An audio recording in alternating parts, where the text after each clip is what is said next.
a very exciting topic, and it's, as I've just mentioned, in the workplace, looking at workplace toxicity, bullying, and aggression.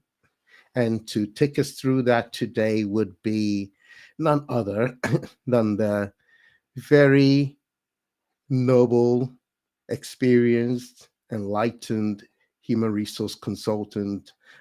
Before I say too much, I'm just going to put her photo up on the screen and I will say something about her and to everybody. Her name is Jennifer Opare-Aryee. Jennifer has been in the field of human resource for a very long time, and her experience spans decades. And I believe that the things that she has in store for us are going to be very beneficial. I just want to read a little bit of her bio quickly. Jennifer Opare-Aryee, MCIPD, is an award-winning HR expert and the founder of JOA HR Consulting Limited. With extensive experience across industries such as health, hospitality, construction, housing, and social care, Jennifer specializes in delivering customized people management solutions that are both legally compliant and people centered. Her experience, her experience spans employee relations, engagement, policy development, organizational change, and training. Jennifer was raised in Ghana and later moved to the United Kingdom, and her journey into HR began during a university placement where she discovered the power of employees' voices in shaping workplace policies. She's dedicated her career to championing fair and inclusive workplaces, informed by her personal experiences and her commitment to making a difference in people's lives. Through JOA HR Consulting, which is her business, she not only drives positive workplace transformations, but also supports her charitable endeavor, the Sower Foundation, aimed at breaking the cycle of poverty in Ghana by providing educational opportunities to children. Jennifer's work has earned her numerous accolades, including the April 2023 Queen of the Month Award by Queens in Business organization and nomination for Giving Back Award by the Women's Business Club. Wow. Exciting things indeed, ladies and gentlemen. Let's welcome Jennifer to the studio. Jennifer, you're welcome tonight to Prime Focus, and we're excited and looking forward to the wonderful things that you'll be sharing with us. Well, first of all, thank you so much for that introduction. Um, it's a humble introduction. Thank you. I am very grateful. I'm very grateful for the opportunity to share my thoughts on a very important subject that, to me, it doesn't age. It's timeless, and it's a shame that even in today's world, regardless of which country or continent, it's still something that very much happens. So, I hope I can share some light that will hopefully change some lives today. Awesome. Thank you so much for that. I know we are in for an amazing time. Um, Part of what I planned was to bringing somebody to share her thoughts as well in terms of her experiences and all that. But at the last minute, something came up, and so we couldn't have her in the studio. But all the same, I just want to just recap a couple of things from like what she shared with me. She was working in a hospitality industry and as a manager in a capacity, a junior manager, but started having problems with a particular boss. But that was in the old company she was working for. She's changed company now.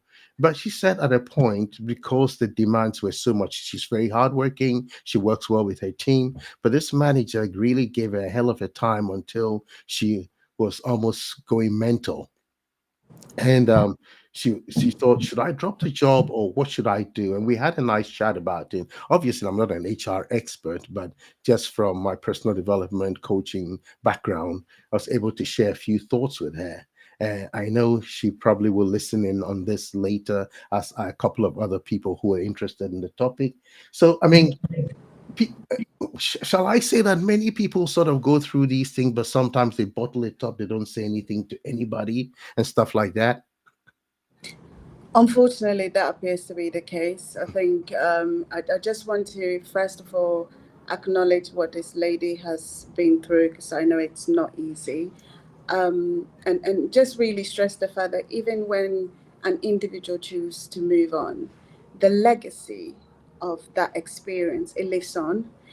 And if left untreated, it can lead into the next work environment. And by that, what I mean is every time there are signs or flags, it will generate and bring back, because it's a traumatic experience. Even the strongest person is likely to be impacted by it. And sometimes you're not even aware how much of an impact until there's a trigger.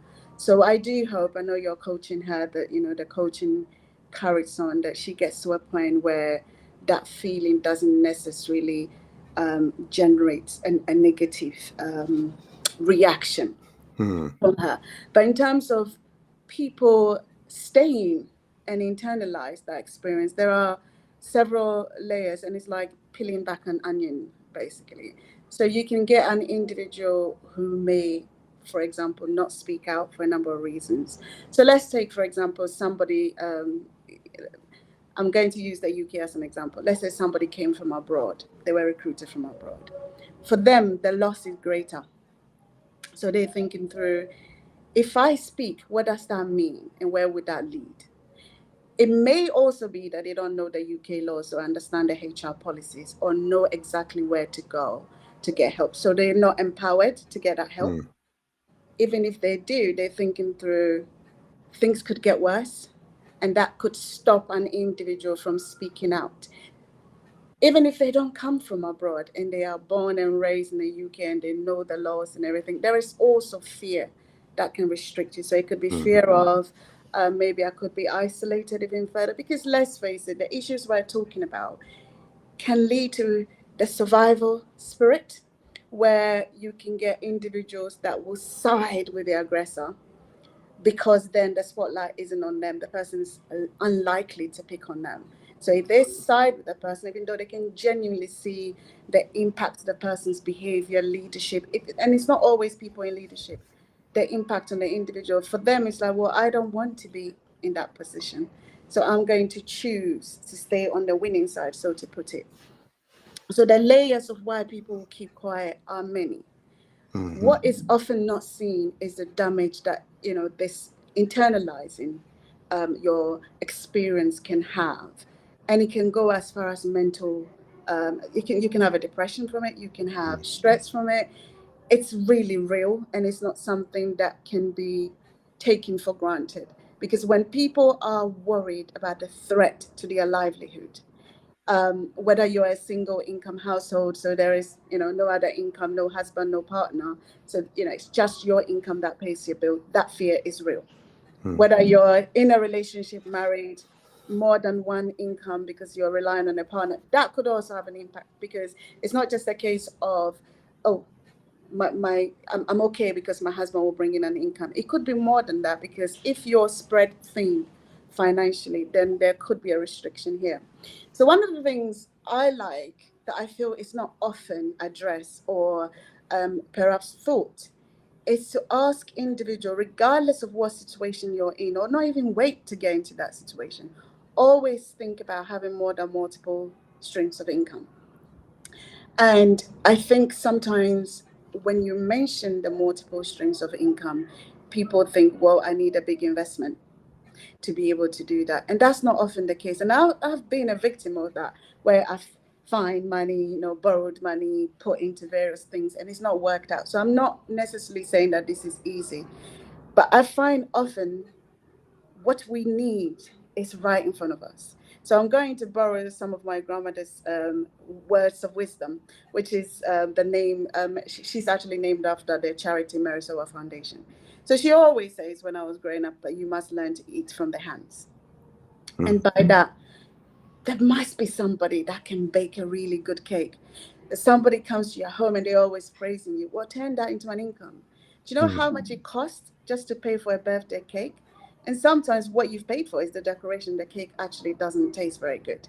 Can you cook? Can you drive? Can you be an Uber driver? So if you have a car, you can drive. And these days, people can even buy a car and rent it out. So you don't even have to be an Uber driver. You can still make an income from renting your car. Or if you don't have a car, you can still be an Uber driver by renting a car and still have your corporate work. So just think through, make a list of what's realistic. Think through, what is it that I can do that doesn't necessarily need a huge investment, that can give me some kind of a backup plan. So when you're in the corporate world and things are happening, the fear of losing your income, if there is another way, or you know that there's a security of an income somewhere else, it takes away that burden of not That's right. speaking, if that makes sense. Of course, knowing where to go also is a key factor. And for anybody listening, going through this, or maybe has gone through this, I would say start with your HR team. Ask them, where can I find the policies? You don't even have to start by telling them what's going on. Just ask them, where can I find policy X, Y, Z? Can you signpost me, or can you send them to me? If you happen to work for a corporate, like a big corporate organization, ask them, employee assistance programs, most of them pay for this. And they normally offer 24-hour service. So they are independent from the organization. They can help guide you, and they can give you some skills about, and I hate using this word resilience, on how to increase your capacity to do more, because I think sometimes it's like a plaster over a crack by telling you you need to be able to build in your antennas to do more, when actually you're not addressing the problem. So if somebody's micromanaging you and is creating an environment where you feel they don't trust you, you feel you're unable to make decisions, actually increasing your capacity to just ignore the person isn't taking away the problem. But increasing your capacity to be empowered to sit down and speak to that person, or go to the next layer up, or to go to your HR team to say, can I have a private and a confidential conversation, is a good starting point. The other thing that people need to do when these things are happening is the power of documentation. Because, and I say this because people forget that a lot of what happens is about perception and feelings. So the aggressor or the abuser is likely to say, well, I wasn't aware I was doing this. Because they sometimes genuinely, they probably don't know how what they're doing lands. But you need to demonstrate that at least you said, hey, this thing that you're doing, not feeling comfortable, even if the person is your line manager. And maybe because there's something about managing up. So you guide them about how they communicate with you, so that there's no miscommunication about the information that's going across between the two of you. And I think people need to be empowered to do that, and they shouldn't have that fear. But I know that fear comes from the loss of an income. Because if you are powered about the income, you're more likely to walk away. So don't wait till you get to the point where you are breaking point. And there are people that do that. They get to the point of breaking point where their health has been impacted before they walk away. There's help out there. It doesn't even have to come from the workplace.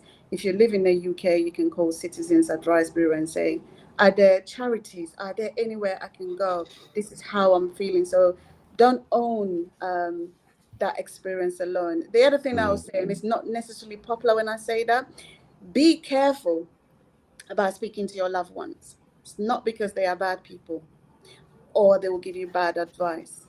They are so aligned to your feelings that they may not give you advice that will take you out of the situation. They may give you advice that will reignite the fire, if that makes sense. So it's just reinforcing and validating what you're feeling, rather than saying, okay, I hear you. It's not nice. You shouldn't be going through this. Now, how do we go forward? How do we move forward from that? What are the laws? What are the situations? The clear situation. And the other thing that sometimes loved ones with best intentions don't do, they don't actually query whether something that their loved ones, let's say me, I'm in that situation. Is there something I'm also doing that could have created that environment? It's not always the person managing you or another work colleague creating that work environment. It may be that they have, but your behavior is making it worse. So let me give you an example. It's a fairly basic example. You have a situation where there are daily meetings because they are needed for a project. And it feels, or at least it's translating across, that the people leading the ship basically are in a state of confusion. And a state of confusion can create a toxic environment. So if you give someone guidance today and they use that information because you're the leader, they make a decision, and then literally 24 hours later, you come back and you give another direction. And then by the end of it, the person's all over the place. They're no longer sure whether they can trust your direction. And if they feel they get blamed for that mistake because you're giving advice that you yourself are not remembering, that is not something that feels nice. Now, I have seen situations where individuals have come back, and in trying to be assertive, their reaction in how they're dealing with the situation had made a toxic situation worse. But they haven't seen themselves as such. I don't know if that makes sense. So That's you right. get someone creating a toxic situation, the recipient then becomes the person who's then creating even more of a bonfire. And everybody is burning in this fire, and there's no way out, and nobody can see that they've created a fire. So when I'm talking to people, I like to just dive and query. They may not always like what I say, because some of it maybe you need to take a step back about how you're addressing this. I'm not saying that your experience isn't genuine or it's not happening, but perhaps the way you're handling it is making it worse. So how about you take out the emotions, focus on facts, focus on what is it that you want. So the example I gave about lack of clear direction and constantly the landscape changing, you need to be able to give that person that feedback, because we all learn differently. For some people, they actually don't mind, they don't care. But if it's impacting on you, they need to know that. Otherwise, they come in, they carry on doing it. And That's if you right. give them feedback and they're not changing, then you take it higher up and higher up for you, so far as you find a way to let the person understand how that behavior impacts on you.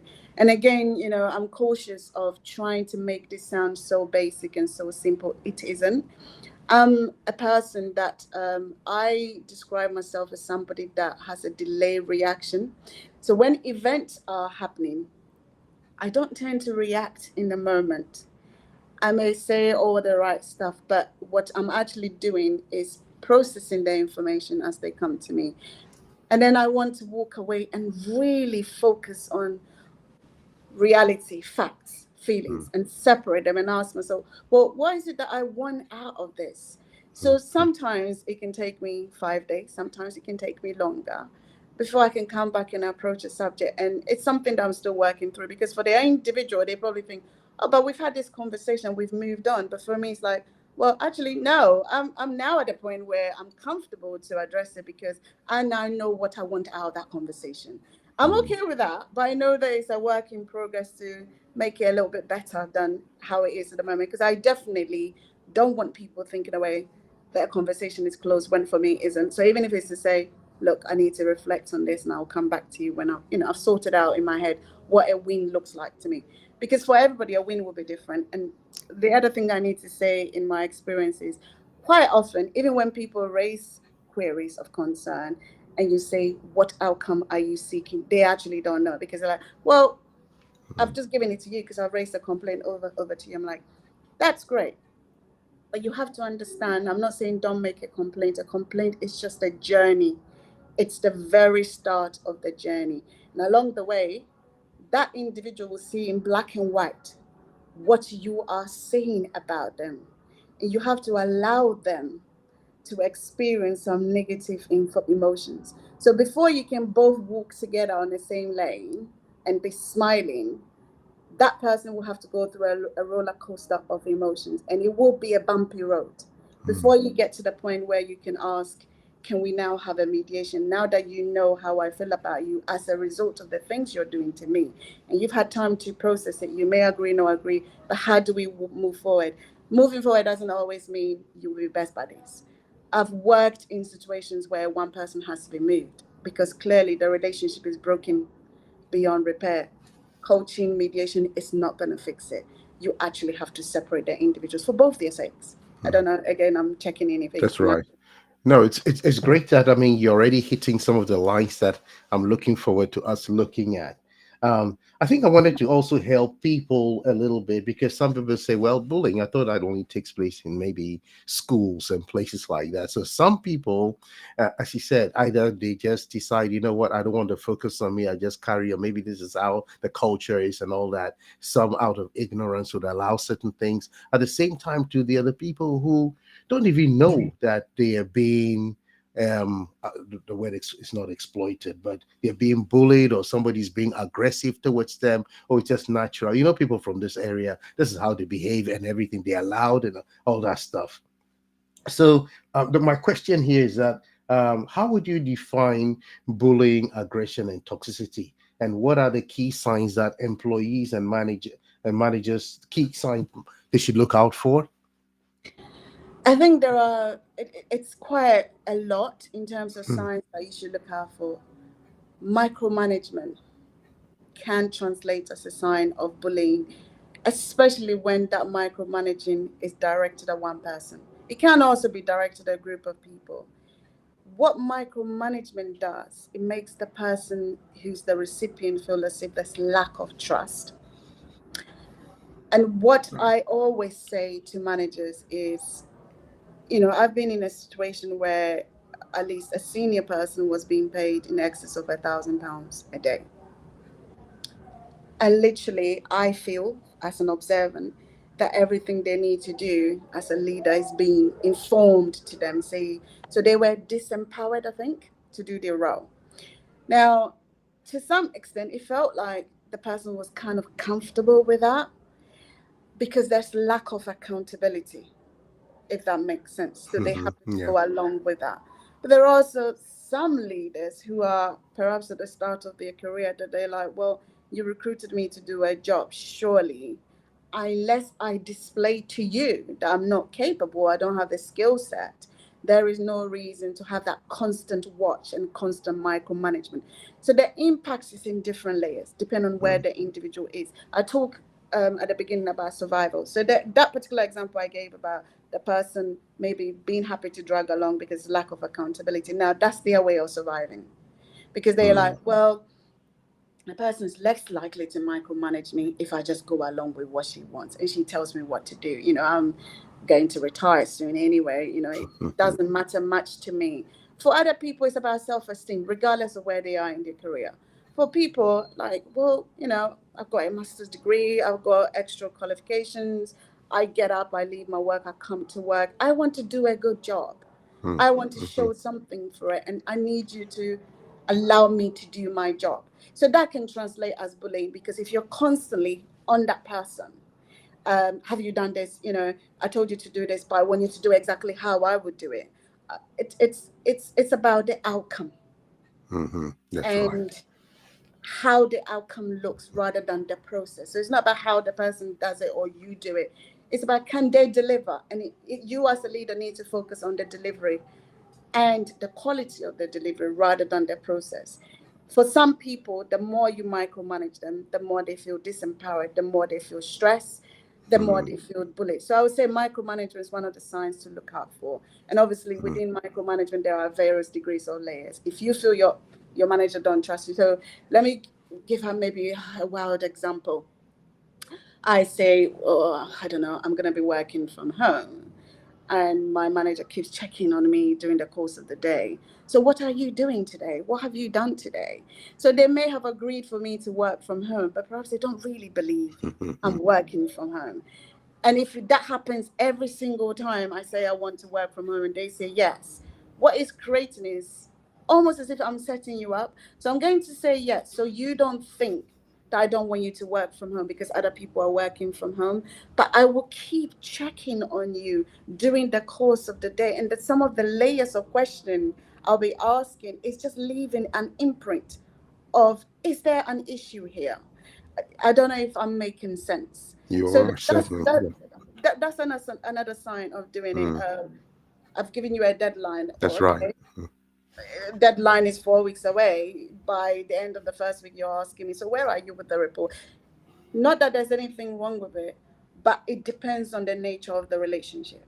How the question is asked depends on whether you have a positive relationship with that person and whether the person is supportive. It may be that, oh, I may be able to guide you and provide further support if you let me know where you are with the report. Or do you want me to check it before you get further into that report? But if you don't have a good relationship and the person's giving you 4 weeks and end of the first week, they say, where are you with the report? Can I have a look? That's another way of perhaps a line manager being slightly aggressive. And aggression isn't always obvious. It can be very subtle. And I think it's very difficult to identify because what you are reacting to is your gut feeling, but you can't quite pinpoint what the person's doing. And that's why it's important to let the person ask that question. Is there concern? Are there concern? What is the concern? Let's have a frank, professional, mature conversations and make sure that it's documented. You have to manage up as well as managing down so that you create a level of expectation that is healthy for everybody. So it's not just the organization setting the culture of what looks healthy, because everybody's going to be different. If someone's constantly on your case, you need to be able to express that differently. The other thing I need to say, and because you ask about different signs, we talk about 9 protective characteristics, and I've mentioned about lack of trust and micromanagement. But if you happen to be of a particular race, of a particular religion, and for whatever reason, so I will again use an example and hopefully it's acceptable and it lands. But if you describe a Black woman as loud and aggressive, I think we all know what that means, especially in the UK. Now, if you're dealing with that person because you're a different race and that's the words you choose to describe that person, it's not going to land very well. And I think that's another form of being in a toxic environment. I'm not talking about a one-off. I'm talking about persistently. And there are those that people look up to. So you've got people that want to survive, so they want to side with the leader who's misbehaving for whatever reason. And they start to model themselves after the leader. So the leader calls you loud, aggressive, they start to describe you as such. I've definitely done investigations and I've sat through a disciplinary hearing where I'm thinking, well, this feels like hearsay. What I'm reading doesn't necessarily appear to be your direct experience of that person. It's more as if this person told you this person is that way, and then that became your narrative. And when you have a minority race and the majority are describing that race using words that we know has a racist connotations, I think that needs to be challenged, because there are those that fall into, I would say, ignorant racists, but they are willing to learn and you can educate them. And there are those that will tell you point blank, I am not racist. I'm just calling it as it is. I remember being in a situation where a Black leader and a white leader, both female, and an individual, and actually they both have the same personality traits. They both display the same leadership traits. This individual described that Black woman as, oh, I find her intimidating. I said, why? Because she's very much in your face. She's loud, she's aggressive. So I said, oh, isn't that interesting? But when it came to the other lady, you describe her as, oh, she's a bit blunt. So I said, why not describe both of them as blunt? Why describe the other one as loud, in your face, aggressive? And it just didn't land. It was an opportunity to educate, but the wheels were not turning. So I'm saying to the person, you have 2 individuals that anybody has encountered them will say, if you remove the aspect of color, they are the same. So why describe the other differently in a way that somebody like me can definitely recognize it has a racist undertone? I think that's still a work in progress, to be honest, because there are those that just, and I don't think the intention is to be racist, but perhaps they are not exposed or cultured enough that they can be ignorant in what they describe. I remember somebody else saying to me,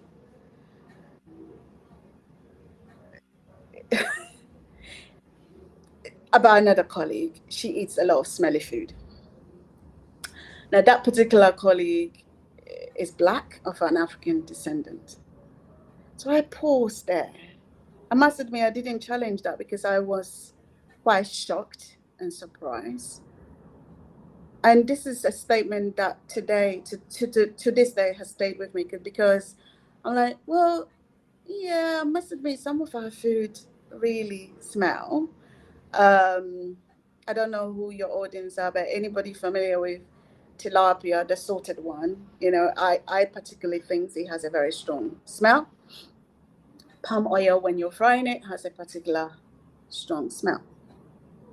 But I've had to check in myself because I'm like, hang on a minute, fish and chips doesn't particularly smell lovely. If you're not eating Burger King and someone else is eating it on the train, I can tell you the smell isn't particularly nice. So why is KFC, Burger King, fish and chips, everything else an acceptable food? But the person's choice of cooked food, which very much is about where she comes from, is a smelly food. I'm not sure that person is trainable or teachable because for them, I'm just speaking the truth. And for them, the food she eats is superior. It doesn't smell. So anything foreign is in that category. So you have to recognize those that you have the opportunity to train and those that fall into category of, oh, it's a long journey. They've got a long road, but we may get there, and have the patience to do that. And those that actually it's a waste of your time. So a win isn't about trying to break the walls down because it will break you down. A win is about you removing yourself from that situation. But in statements like this, it's a discrimination, and there are laws against that, not just in the UK. You need to escalate that above, because they can say about one person, they can say about the next and the next. And these sort of comments, I've seen it. They have an impact in people being bypassed for promotion. If you're seen to be aggressive and you're not necessarily liked, people will bypass you for promotion. I'm going to go back a step when I talk about some of the signs, because one of the things I didn't say is we have those we call star performers. So they are great workers. They deliver. Everybody's happy. The leadership at the top, they like them. And sometimes they get promoted into leadership. But these sort of people are not necessarily always individuals that should be promoted, because they don't necessarily make great leaders. They may be star performers, they may be great workers, but they can't lead a team. And you can even train them, they may still not be able to lead a team. Because people management isn't everybody people's strong point. Forte, yeah. And I think there is the responsibility of working with emotional intelligence and local intelligence. If people are leaving a team or constantly asking to be moved, or there are people in a team not happy, I think there are signs for you to pay attention about what needs to be done. Quite often, especially when you have a star performer, these are really dangerous times, because what will happen will be, oh no, he or she's just holding them to account. So that becomes a cover up. And it may be there is an aspect of truth of holding people to account, but it's about the how. Do you need to break people's spirit? Do you need to make people feel so low that they can't get out of bed just to hold them to account? No. So that we need to demarcate and say, well, which bit is holding them to account? And how is the person holding them to account? And we as employers, in the UK or elsewhere in the world, have a legal responsibility, a duty of care to employees to make sure that their health and well-being are not impacted by the behavior, not just of the leaders, but others within the organization. Exciting. I mean, this is so deep in terms of the different things that you're sharing. We've just sort of touched the surface. But thank you so much for the stories you've also given, because you've sort of touched on the second point that I wanted to bring up. If you've used quite a variety, even food. Oh my goodness, food! Wow. And yeah. So the issues are many for different people. Let me come to a question here before I move to a different section. Says, in your experience, how should organizations manage perpetrators of bullying, especially if they hold leadership positions? I think number one, organizations or business owners or, whatever category they are defined as, you should take action when concerns are raised. I've worked for different size organizations, and there are times where complaints and concerns are dismissed because it's not seen as genuine. So it's not always that it will automatically be investigated. I think when concerns are raised, you have a responsibility to investigate the concerns for a number of reasons. There could be some facts that could be validated. But also, if the person is making false allegation, there is a responsibility to deal with that individual.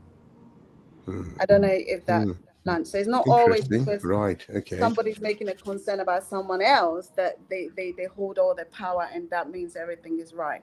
And I'm going to take this years back, way before 2011. I was a HR manager, and I recall concerns from the leadership team about this particular department that nobody can manage. They keep putting leaders upon leaders, and they'll leave. They just don't last. And I think it initially it felt as if it was perhaps the leadership was too broad. It needed to be redefined, and nobody was really looking at the team. And it took a while before we got to the bottom of, could we look at the team? I had a very unpleasant experience from one of the team leaders, members who then happened to be the team, the ringleader. And she was the one driving every leader out of the department. She held so much power that everybody else in that team follows her. Not because they agree with her. It was a way of surviving. So a manager comes in, you don't get to lead. She's leading you basically, and they get frustrated and leave. So I had entered the office. The phone was ringing. Picked up the phone before I can even say hello. This individual was shouting. So I remember saying, I need you to calm down because I'm struggling to understand what you're saying from the shouting. So if you can calm down so I can understand the concerns, I may be able to help. And I think it was a building work going on in the particular block that she was in, and she was going on and swearing and effing. And mind you, she didn't know who had picked up the phone. So I asked her whether she felt the way in which she spoke was acceptable. I said, it's not about who answered the telephone manner. I said, I understand the noise is making it difficult for you to work. The way in which you're addressing it, do you think it's acceptable for me to be shouted at? And also the choice of words that you're using. She banged the phone on me. So I asked the director at the time whether she can find some money to bring in an external investigator. Because we weren't quite sure what the issues were, it was the terms of reference was very broad. And I need to break this down. I know there are people that do investigations without terms of reference. That's a whole different story for another day. But the terms of reference was very broad because we weren't really sure what we were dealing with. Now, the investigation officer basically said, what she found are not issues necessarily to do with lack of skill set of the leaders that have come in, but that the team needs to be dismantled because they're very dysfunctional. But that was outside of what she was asked to do. So we then had to commission a separate investigation to say, we now need you to focus specifically on the team. And what the outcome of that meant was we dismantled the team and put them into different other departments. Contractually, nothing was broken. Now, the ringleader actually refused to move. She had made, at that time, the current leader that was brought in sick. The individual actually went off sick with stress. She was so scared of this person. She didn't want to engage in an investigation that could actually help her. That was the level to which this person was wielding power. Because it had gone on for a number of years, and she knows eventually she will win. I don't think she expected how long we were prepared to see this through. And we saw it through. I think it took about 2 years. She got her MPs and everybody involved. She went off sick. We suspended her. We dismissed her. She raised an employment tribunal case, which, by the way, we won. But it was relentless, and everybody Mm. involved was really quite stressed, and it cost a lot of money. But we got to the point where the problem was removed. So to answer your question, you need to take everything seriously, and it's important to investigate it. You need to have very clear policies, and you need to have a good HR team that will coach and guide you through how to address some of these concerns. Awesome. Wow. Thank you so much for that. This is so good. Thank you for the wonderful examples. Audience, I hope you're benefiting from the different examples as Jennifer is sharing here. I can see she's also a good storyteller. So Oh, thank you very much. thank you. Thank you for that. Putting them all in context so I can just sort of put myself in the situation, trying to picture what's going on and so on. This is good. Thank you so much. Yep. You've touched a little bit on policies here. Um, I think the key thing I would say is, can you talk about the importance of clear reporting mechanisms and how HR can ensure employees feel safe coming forward? You know, we live in a world today, we talk about whistleblowers and things like that. And do they themselves get protection? And so, or somebody feels, I don't want to rock the boat, and all the other stuff. Oh, this happens everywhere. So there's nothing new about this. Should you accept that? Should you think differently? I think you should think differently. An advocate of if you don't do anything, nothing will change. Hmm. What will change is that the behavior will get worse. So yes, depending on the organization you're in. So if you're in the UK, you work for public sector organization, they have things called freedom to speak guardians that you can go and speak up. And even if you don't know who they are, they will be on the internet. Um, Most organizations, apart from maybe smaller businesses, have whistleblowing policies. So it's really important to know what's in the policy. And I think we need to separate the category from individual going through something and how they should raise concern. And usually that will fall into your grievance policy or like a bullying and harassment policy or a dignity at work policy. They have different names, but essentially the contents are the same. Hmm. If you happen to be in a group setting where you can see this happening all the time, and there's a pattern emerging, then you can divert that through the whistle blowing and raise your concerns that way. And I think people really shouldn't be worried because if you live in any of these countries like the UK or US, there are laws that protect you as an individual raising concerns. I Hmm. think, I don't want to dismiss and say people's fears are exactly that because I think sometimes you need to understand people's fears. And it could be, well, actually, I don't want this person to know that I'm raising a concern because of how the behavior may be magnified. And I know how others feel from the person's behavior, and I don't want to be there. And I think I understand that.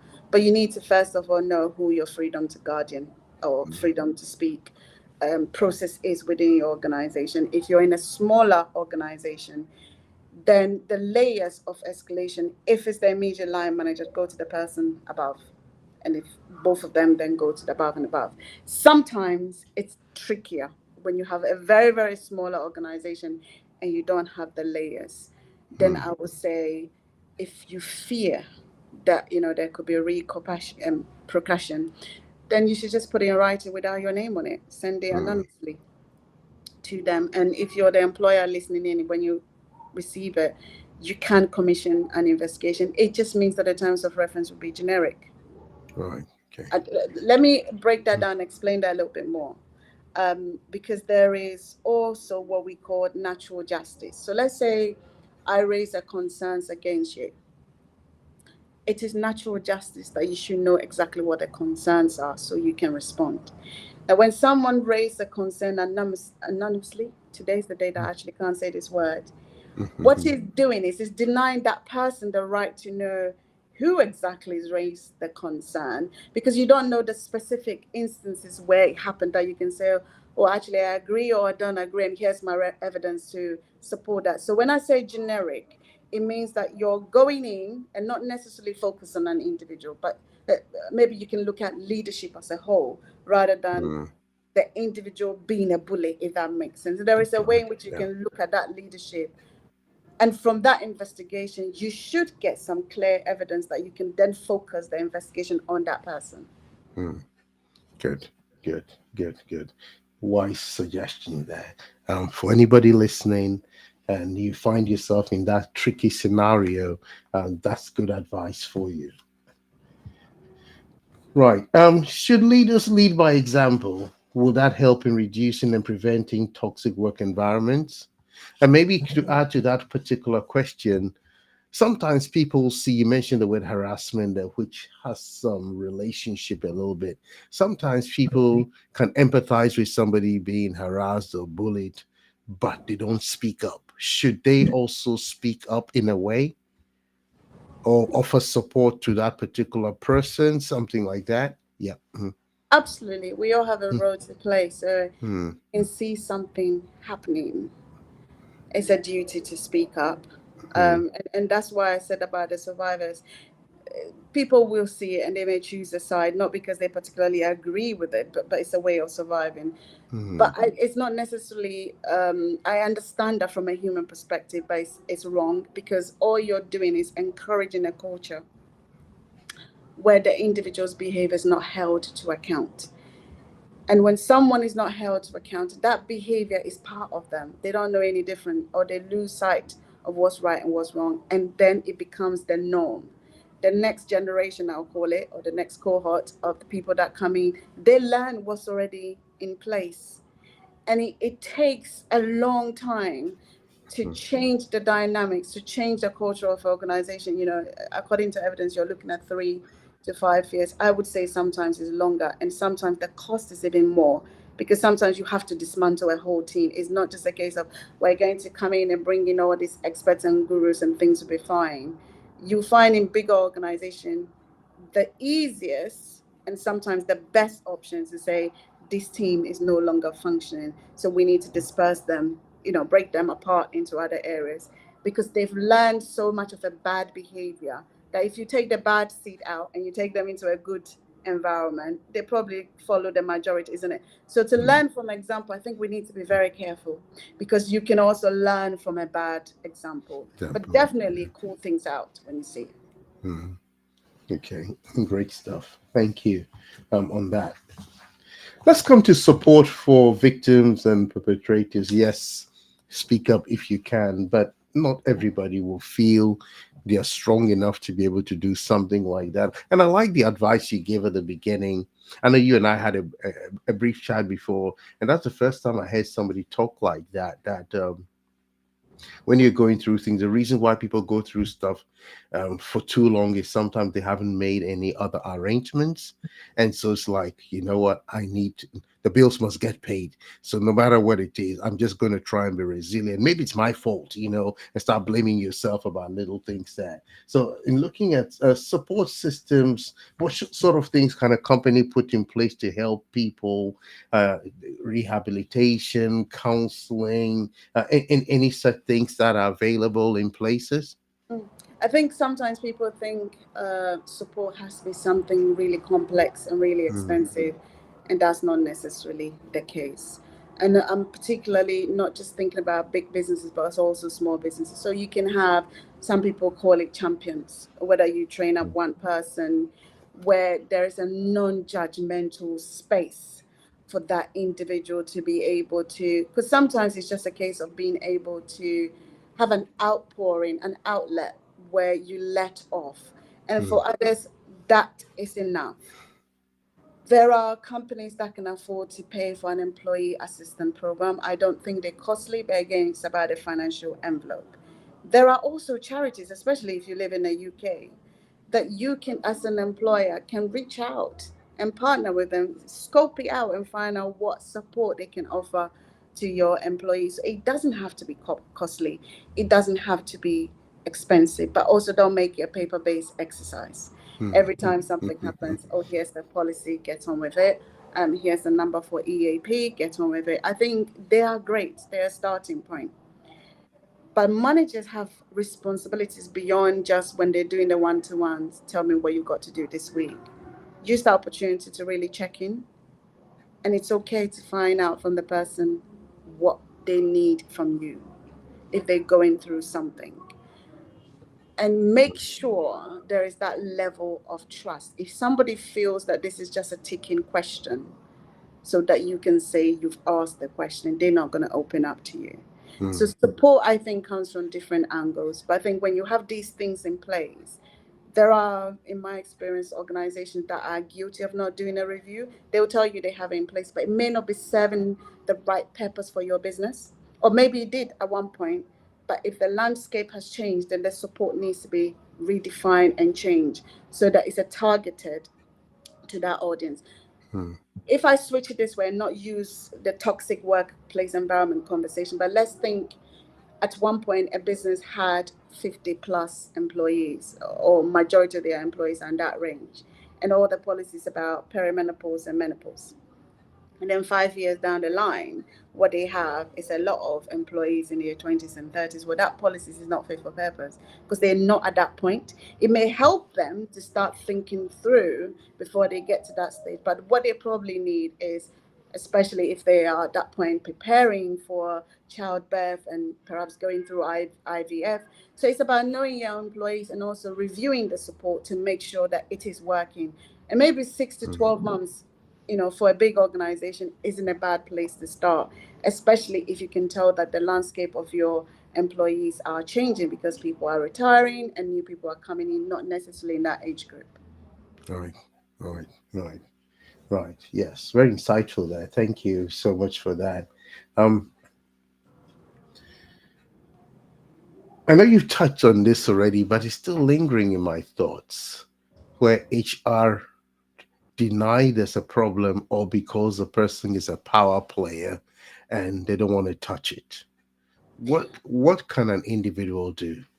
Well, first of all, HR shouldn't deny anybody. Mm, I know it happens, and the reason why it does happen is because you have policies, and it's based on best practice that if, let's say, a complaint or a grievance is over 3 months old, you shouldn't investigate it. And that comes on the premise of people's memories. People forget. mm, And if you mm, want to apply natural justice, you want to make sure that the perpetrator, traitor, sorry, has enough recollection to remember. Because it's quite often the person who's the abuser, sorry, not the abuser, the person who's the recipient that will remember everything. that's Uh, right. Yes, yes. and therefore policies would say keep it within 3 months timeline because you want all parties, including witnesses, to remember. And I have been in places where you're doing an investigation, people just can't remember the what's, the who, the like. Oh, I remember something. I remember she was upset. But I can't really remember the details, so it makes it really difficult. Mm, However, that is not to say that you shouldn't investigate a concerns. It just means that particularly where people don't have the documentations or the evidence is going to be harder. And if recollection is also varying between not just the accused and the abuser, but also the witnesses involved, then you're getting to a point where you may have a case, but the case isn't really validated, if that makes sense. So mm, HR shouldn't have this blanket approach where they say, well, the policy says 3 months, so because you passed that 3 months, we're not going to investigate it. And for the star performance, I think employers need to really sit up. I'm not saying that every star performer is necessarily a bad leader, but I think they should really sit up. And not because someone has a particular trait or deliver the goods means that therefore there's no cross. I'll use the word cross against them. I think you should take every concern seriously. mm. Thank you very much for that. As we were talking, I just started looking in the chat, and I think there were two, three questions that I wanted to pick up. There's one particular one here. What if you let them know? I believe that's supposed to mean HR or people or managers, and then they start bullying you and say it. I'm just actually going to put it up, and they say it is banter. What do you do? Or you can't take a joke, that kind of a thing. Uh, what happens in scenarios like that? I think it's not right for anybody to say it's just a banter. Mm-hmm, It's definitely not right. I'll repeat mm-hmm, that because you're not the recipient. And bullying is defined by how someone feels mm-hmm, about somebody else's action. So a third party can't say, oh, you don't know how to take a joke. If that person's action is making you feel a certain way, have a second, a negative emotions, mm-hmm, and it's impacting you, it's making you unwell, then speak up. And if mm-hmm, you speak up and they said, well, it's this and that. Ask them, well, what evidence led them to make this conclusion? Because it's a very bold, strong conclusion to say, you don't know how to take a joke. Well, how do you define that? It's subjective, isn't it? What you may take as a joke isn't how I will perceive something to be a joke. So if you tell me that all Black people, um, what's the best way to explain it? This is not about race. I'm just trying to think on my Mm, feet about an example. I'm a Black female. So if you say all Black women are allowed, well, it's not a joke to me. But mm, again, it would depend on my relationship with you, if that makes that's sense. right. So Yeah. if it's a Yes. particularly rocky relationship, all this is doing in terms of the comment is putting an icing over a rocky situation. So I'm Mm, likely to react. So you can't turn around and somebody else can't turn around and say, oh, she said that as a joke. mm, Well, it's not funny to me. And if I say it's not funny to me, then you need to pay attention.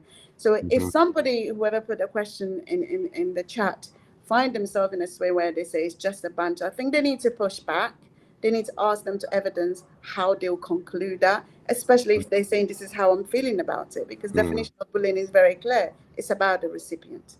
Right. Thank you so much for that. Hopefully, audience, you would benefit from that reaction. I think there was a follow up on that particular one.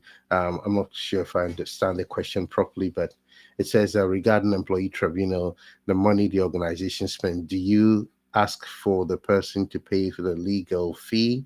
I guess he's talking about the victim or something. Well, I'm laughing because it's not always the case that the employee is a victim. Trust me on this. Okay. And Oh, where it is very clear that the okay. person isn't the victim. So the example I gave about this particular individual, we did ask for the legal fees because the organization had spent, I think, close to 250, and we're talking before 2011, close to 250,000. We're talking direct costs from when he started to going through employment tribunal. They didn't have the money. They were out of work. They didn't have the money, so we ignored it. But I've been in HR for over 20 years. There's instances where we've asked and the individuals not being able to pay it back. Mm, And sometimes it's about, do you really have the time to be chasing someone that clearly can't afford mm, it, pay it back? mm. But yeah, it does happen. The organization will ask the victim, well, not the victim, but the individual to pay back. Right. Well, thank you so much for that. There's something here. I don't know if it relates to support as well. I'm just going to put that up. Yeah, would it be a great idea to provide constant training? I guess it falls in the part where you talked about you don't pick on a specific person or issue, but you generally want to. Okay, I think we all need some good. We've not had a team training in a while, or whatever, emotional intelligence, whatever. Is that what this is about? Maybe talking about constantly offering trainings. Do organizations budget for that? Yes and no. I think organizations sometimes will have a generic pot allocated for training, but not Mm, necessarily saying this is for this is for that. Um, Training is a good starting point, but it must not be seen to be the absolute answer, because what we're not saying is that people need to be expert. We're saying people need to mm, know enough to be aware. good. And if you're in any position, whether you're the employee or your lead or whatever, having that awareness is a starting point, but Mm, constantly checking in helps. Knowing the good. policies also helps. If you're not sure, checking with HR. Having a coach, and again, it shouldn't have to cost a lot of money. There are places that I think Enterprise Nation, I don't really know what the arrangement is, and I'm definitely not promoting this, but you can check in into different places. We all need a coach, we all need a mentor. Go and check in about your practice. I don't know anybody at a level that is not always checking in, because you're not going to know everything. So I think training is a starting point, Mm, but training that's not used is just redundant. And mm, some of these people management concerns or issues, they're not necessarily everyday. So mhm, people may forget. If you happen to have a refresher course, fine. But think almost get yourself into, I'll call it, I'm rephrasing and coining this myself. They call it sitting next to Nelly, where you're learning from someone else. And certainly in my line of work, sometimes you train people on how to do investigations and disciplinary, and they buzz and they've got the skills, but it may be another 5 years before they get to use that knowledge. And by then, a lot has changed. They themselves don't That's right. remember. Yeah. So you need somebody, even if you don't do another formalized training, you need like a HR person that can coach you through the steps to say, this is what a good investigation looks like. So I've seen investigation reports where I'm like, where's the terms of reference? And people looked at me weirdly. I'm like, but what are you investigating? So if I commission you to do an investigation, the first thing you need to ask is, what's the parameters? If I say go and investigate the ocean, well, which ocean? It's quite big, even if I did tell you which ocean. Do you see what I mean? So the terms of reference is supposed to focus the mind, focus the parameters of the investigation. So your findings is within that. Without the terms of reference, you're just fishing. And, if you catch a tilapia, sea bass, well, put it in the basket, here you go. So that's why you need to have a terms of reference. And it's very easy to spot people who've not necessarily had good training or haven't been trained for a while, because they will do the investigation without asking the terms of reference. They just do it and they hand it. And I've seen investigations where I'm like, I'm confused with the report, because who's the accused? What's the concern? Who's raising the concerns? And where's the evidence that supports your findings? If your evidence is based on, let's say, your investigation notes, that has to be readable, and there has to be evidence in the report. It's not just a case of, I've got 104 pages of investigation notes, but it's not referenced anywhere in the actual report. I don't know if that makes sense. That's right. Yes. Yeah. Wow. Thank you for that bit there. Audience, I hope you're benefiting from that, especially those who ask those specific questions. I know there's some more questions, but I'll come to that in a minute. I just wanted to pick a few more here as I come to Jennifer. So I'm looking through my questions just from me alone. I'm just thinking to myself, we probably need to have a part two sometime. Because I had some questions, but as I listened to you, some other questions are being generated as well, and then obviously from the ones on the audience too. But thank you. Just tells us that this is such a good session. Um, let's come to the broader issues, systemic issues, power dynamics in an organization. They contribute. Basically, we're talking about culture. Does a culture and an environment add to these things being the way they are? And is this prevalent in particular industries more than others? Because I have been in a few environments, and I could dare say in every place I have been, I have seen this sort of thing happen. You know, probably just to give an example, you might find environments where you think, okay, well, it's people will say it's male dominated and everything else, and so they lord it over them. But I have also seen the reverse.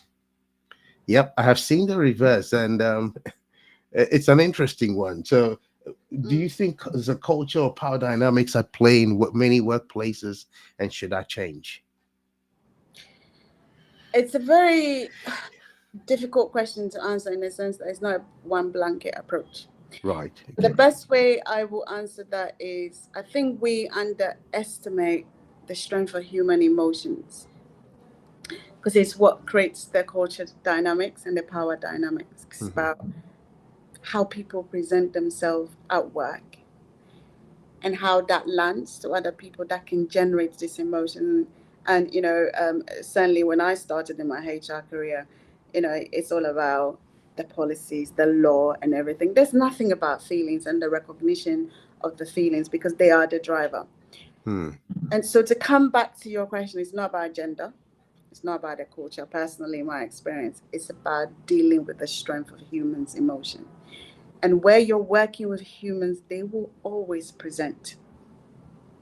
And therefore, it's important that there is a commitment to have a culture that promotes, non-bullying, and not just have the words, but really live by it. I think a year or maybe 2 years ago, I had the privilege of sitting on a disciplinary panel, supporting a chair.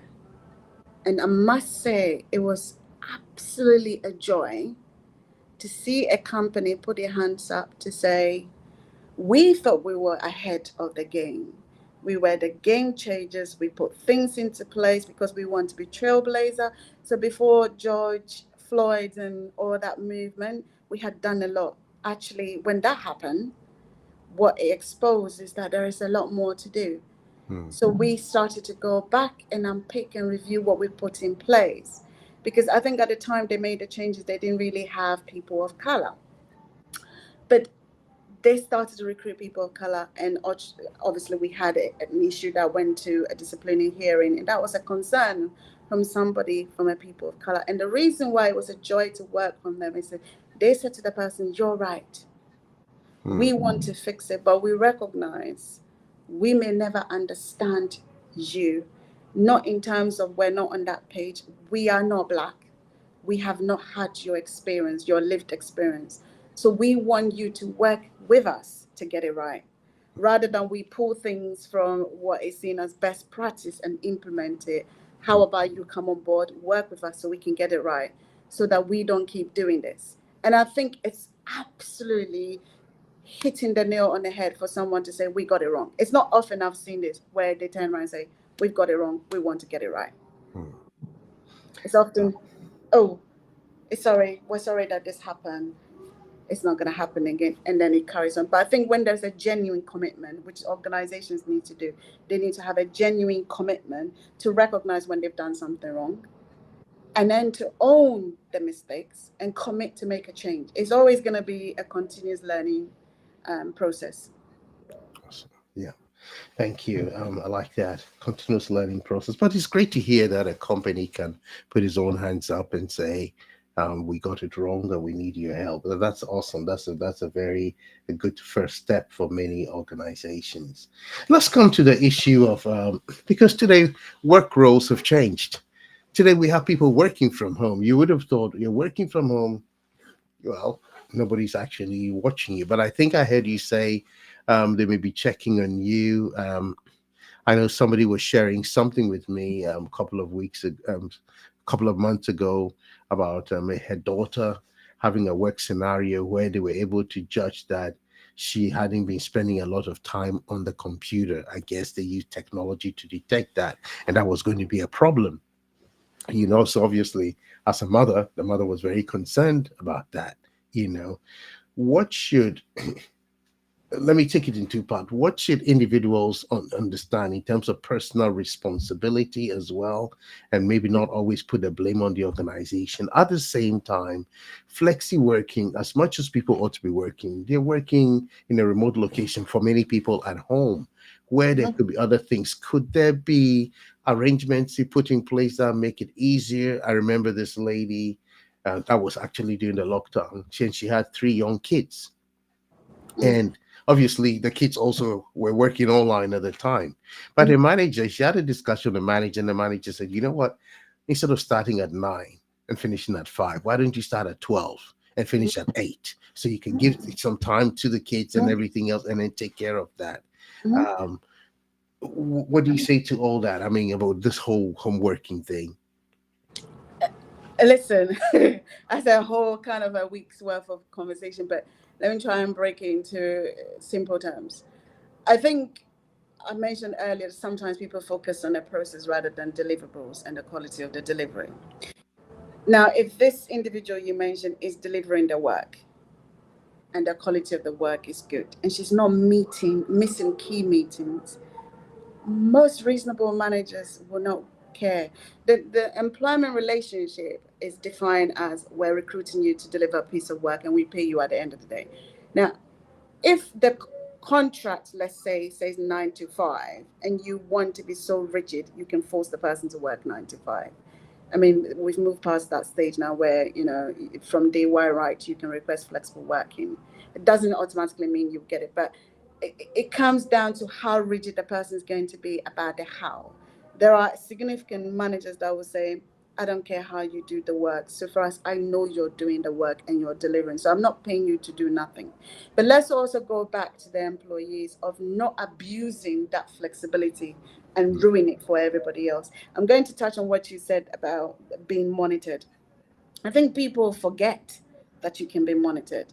People think because my laptop is switched on, that's okay. No, they'll be able to tell which point you were actively working and which point you were not actively working. And I'm going to say this carefully. It's not often that you get up and call IT and say, run me a report from 1st of October to end of October 2024 to see this person's activity if the work is being done. Mm-hmm. On one hand, it could be that the work is not being done. On another hand, it could be a very toxic leader. If for whatever reason, maybe have all this free time and just like to make people's life miserable. So they're just going to show you a data of evidence to say, well, you logged on, but actually what you did was only 2 hours worth of work, and we're actually paying you 7.5 hours. So I need you to do that work. I think the nature of the work obviously also has to be taken into context. But if someone is producing work of a very high standards, they're not missing meetings, they're present when they need to be present. If I'm a leader or an employer, I'm not likely to be concerned about whether the person logs on at 12 or they logs on at 9. If clearly you can see they're doing their best work between 12 and 5, why not have a conversation with that person? Mm. And just say, happy with your work. I see you don't log on at 9, you log on at 12. However, our team meetings are Wednesdays at 9. I need you to be present at 9. For all other days, I'm happy for you to work from 12 to 5, providing there isn't a knock-on effect on other areas. You see what I'm saying? So Right. the Yeah. argument can go in different ways depending on what we're looking at. I do know that for someone to go through the trouble of getting an IT to run a report, usually there is doubt about the Mm. person's ability to do the work or not. Or maybe they're not doing work of good quality, or they feel the person's sitting at home being paid and actually they're looking after their kids. I'm going to use an example that during lockdown, this is the most bizarre example I had ever encountered, where an individual was looking after 3 kids. I think they were a single parent, and called the manager working from home. This was lockdown, and said to the manager, I've got a leaky roof. And the manager's like, okay. And I have my kids with me. And the manager's like, okay. And the person said, can I have the day off? And the manager said, do you want to use your annual leave, or can you rearrange your work to resolve all of this? I'm happy for you to log on at any time to get the work done if that's what you want to do. But the individual complained about that. And I struggled to understand what the Mm. concern was. So I said, you wanted the day off to resolve somebody. The manager said, but you're already working from home. I'm happy for you to rejig things around. You get to save an annual leave. Why would you be upset about that? So sometimes the employee themselves can be a problem. You're being given something that I think far and above what you're asking for. Mm. If you don't want to do it, just say, I just want to have a day off. Yeah, that's You don't right. have to Yeah. explain what you're using your day off. It doesn't have to be a song, and it doesn't have to be difficult. Mm. Yes. Interesting scenarios there. Right. I'm just mindful of our time, and I've sort of just gone through half the questions. So I guess I'm gonna have to wrap it up soon, and then maybe just a couple more questions if you don't mind, and then maybe we can look at maybe another session some other time. Um, Now, I'm not sure how to phrase this question here, but how does workplace bullying and toxicity disproportionately affect certain groups, particularly women and minorities? I know you've given a couple of minority examples, and I'm pleased you did, because even though I didn't think about it, I know for people who watch this video later, this is being aired during Black History Month, Mhm. so you can have those issues. But do the complaints, in your experience, do the complaints you get come more from women or from men? Because of where I've worked for previously, where most of them are female led and dominated, you're likely to get more complaints from females than males. Okay. However, I think even if you had a split, you're likely to get concerns from females rather than males.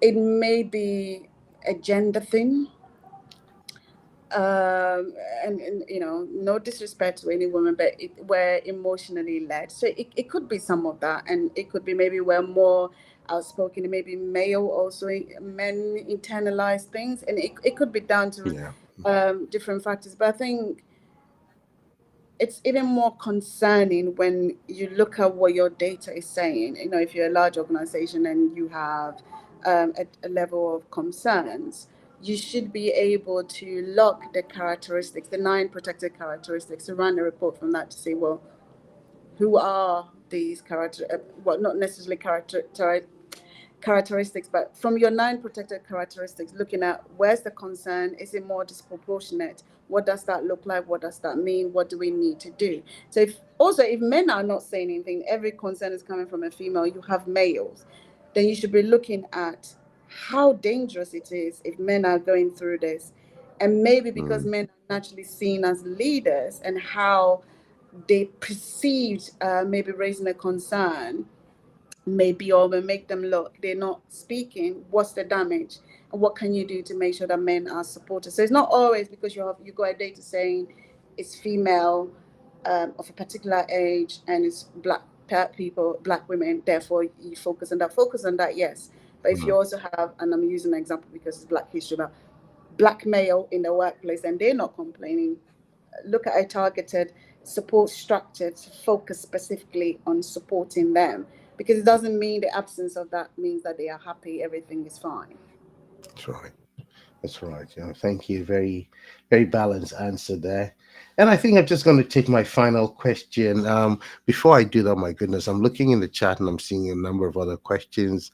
Not sure I'm going to be able to pick all of them. I just pick one. Does every organization have something like an ethical officer, somebody who monitors behavior of management? Maybe in an ideal world, yes, but not in the real world. No. Okay. Um, Not in the real world. I mean, it's not a bad idea, but I think, I mentioned the freedom to speak up guardian, mm, for big organizations, especially in the UK, for public sector organization, they have those in place. mm, That's an avenue. That's maybe closer to maybe what a person is talking about. But let's say you're Joe Blocks down the road with just 5 employees, you will not be able. It's even if you can afford, practically may not work. Or maybe you can have that independent person where your 5 employees can call and raise concerns. But again, even that, I will have a huge question mark. If you have 5 employees, because it's small, you'll be able to tell who's handle saying that. what. Right. Yeah, Yes. Yes. yeah. Yes. I think a question mark. Would somebody put a question mark on leadership in a small firm, for instance, and there are all these that it boils down to the leader, the buck stops to the leader, poor management or leadership skills, or can there be very difficult employees or stressful conditions as well? Unfortunately, this happens a lot, especially let's say you have a husband and a wife running Mhm. a small business. It's complex because they're husband and wife. Then they're in leadership roles, and then they own the business. Mm, And if they are the ones not exhibiting the right examples, I think the people working for them finds it really difficult to raise concerns. mm, The forum is probably not going to be there for you to raise concern, and it's regrettable that people will end up leaving. mm, I think if you can, before you leave, at least have a conversation with them. And if they don't address it, I'll say that place isn't for you. I know toxic workplace is like a buzzword and it's a trending word, but I think it's timeless. But the most important thing about this is it can lead to suicide, and it has led to suicide. So it's mm, not something to be played with. You know what I mean? You've got to decide, is my life worth this? And make the decision that's right for you and your family. And like I said, if it's about the fear of losing your job, we should all start by having a multiple streams of income. And by no means am I trying to suggest that this is easy. I think you and I previously spoke. I don't know whether any of my family members are watching, but my sisters, for example, they have their hands in several pies. So my younger sister, for example, she does Uber delivery, Amazon, hosting. She's also worked for a pharmaceutical company. She's a pharmacologist. She has enhanced as many things as possible. And she's constantly looking at, well, can I teach? Do you know what I mean? So if this fails, can I teach? These are not things you need heavy investment in. So I also sign up to do the hosting. It's not easy. It's hard work because you're inconveniencing yourself by bringing people you don't know into your home to make an income. But I need to say there's no investment and it's tax free up to, I think, 7,500 if you live in the UK. So if you have a spare room, why not sign yourself up for that? You can save that money for a rainy day. I've been teaching my nieces about splitting your income into 4 ways, and it's not easy, particularly in this current climate. And definitely, I'm not teaching anybody how to suck eggs, but it's just a basic principle of have your emergency fund, so you're not dipping into that. That should cover you at least for a minimum of 2 months' rent, so or mortgage. If anything happens, you should have all of that. Then you should have your savings. That should be for, I don't know, birthdays, holidays, what have you. And then if you're a Christian or, well, in this case, Christianity is the only thing I know, you're having your offering and your tithes from that. And then the rest is paying the normal average bills. If you can commit to do that, I think you find the emergency funds will help you. The first 2 months, I think, is really critical in getting back on your feet. And whilst you're getting back on your feet, you don't really want to worry about bills. So that emergency fund gives you that peace of mind to focus on getting yourself work. The other mistake that I see people make, and I've made that, is they think because the corporate world door is shut, they have to replace it with another corporate world job. Sorry. That's right. Yeah. But while you're waiting, if it's going to take you 6 months, whatever, is there a shame in working for, I don't know, Tesco's? We're coming to Christmas. They're going to be needing people.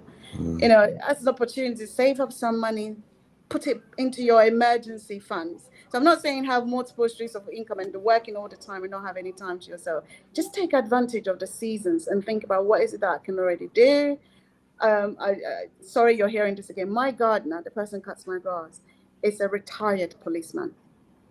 He retired and started cutting people's grass. And now, if you're not already on his books, you will go into a waiting list. That's how successful his business has become. Other people have started other things, security, IT, all of this started during COVID, baking bread with 3 ingredients. And then they end up starting a whole business that's serving a whole community, from baking bread to say thank you because in his hour of need, people gave him some essentials that they need. So just sit down and have a conversation. If you don't know, ask the people you know, what am I good at? There are things you do for people, like organizing parties. Can you promote yourself doing that? Can you make an extra income doing that? And just save up for a raining day. Wow, this is so good and very insightful too. Jennifer, this has been such a wonderful thing. I can't stop. I mean, I'm getting so many questions and things coming up. I'm just going to have to arrange another session. Audience, what do you think? Shall we get Jennifer to come again? If put it in the chat, let's see. Let's do a vote on that one. Should we let Jennifer come again so she can answer all these other questions we'll not be able to answer tonight, including the ones I have myself? Wow. Oh, Putting them on the spot. I can see definitely written there. So, wow. But Jennifer, this has been a night of revelations, of great insight, and I really appreciate you taking the time out.